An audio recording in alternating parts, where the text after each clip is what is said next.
growing up in Grand Rapids, Studio 28 was the place and all of that. So I mean, their commitment to our community, making it better, absolutely, has always been there. All of their facilities are as inclusive as possible. And then again, that they're a national leader. I love telling the story that they're part of the first NATO, the North American Theater Owners, and Mr. Loeks is finishing his term as chair of that. And so it's, again, at a local level, a leader, at the national level, a leader, and I'm sure then that has impact around the world.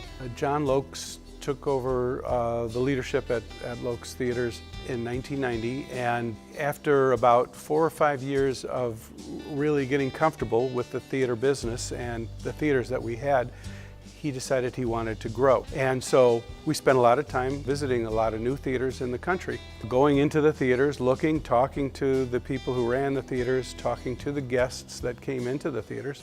We also spent a lot of time talking to our own employees and asking them, okay, what works well, what doesn't work well, what could work better, what are improvements we could make. And John early on communicated to me that the goal is actually to make it a solution that's going to work best for everybody in the long run.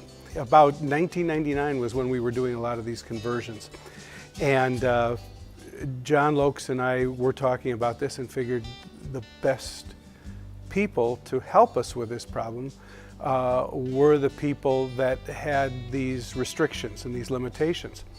And I found actually disability advocates and asked them to bring a group to our theater, to Studio 28 on 28th Street, and help us figure this out. We came up with these problems of how are we going to seat people with disabilities in our theaters?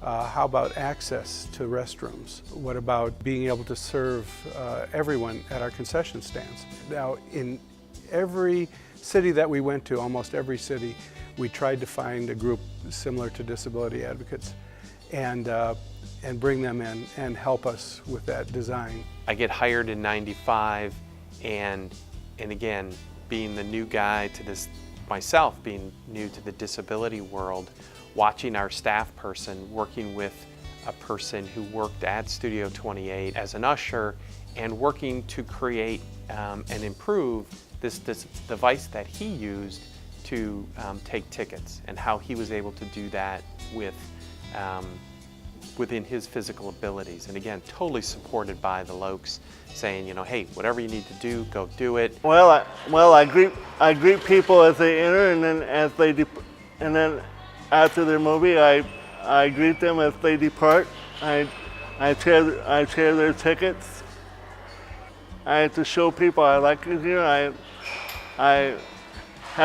It's my responsibility to make sure they're comfortable. You know, often it's the more public part of a couple that gets all the credit. For most couples, it really is a team. As the stories show, there's a more quiet impact within their faith community and a very public impact at Celebration Cinemas. It's been awesome to learn more about their commitment to investing in ability as we have looked into their story more. When I formally joined the church, another family formally joined the church that had a son. He was a young man at the time, teenager, and he was a student at Lincoln School. And I thought to myself, oh, I wonder if they want somebody to do something with him. And sure enough, different people in the church, including Mary Loeks, were really trying to make not only this family but this boy feel welcome. So that's when I really started to work with Mary. And Mary had talked to the parents extensively because she had always wanted to make everybody feel welcome and a part of the church. We talk about a place at the table. There's a place at the table for everybody here. So she was keenly interested in making this young man and this family feel welcome. And this young man was visually impaired to the point of being completely blind. So she made a special box for him. She knew that he liked styrofoam, so she made it in a styrofoam box, and it contains a lot of tactile things that we could use in our one-on-one time together. She really made a big effort to get the kinds of things that he liked, that he could feel, so he could relate to the story of Jesus. And I thought that was really cool how she went the extra mile for him. I was impressed with how she was just always thinking about what makes this child unique, or what might their special needs be, and how can we make it work in our church so that they're just part of the family. Thank you to Loeks Theaters for giving people the opportunity to come here and watch a movie and allow me to do my job. John and Mary, thank you for your years of commitment and leadership.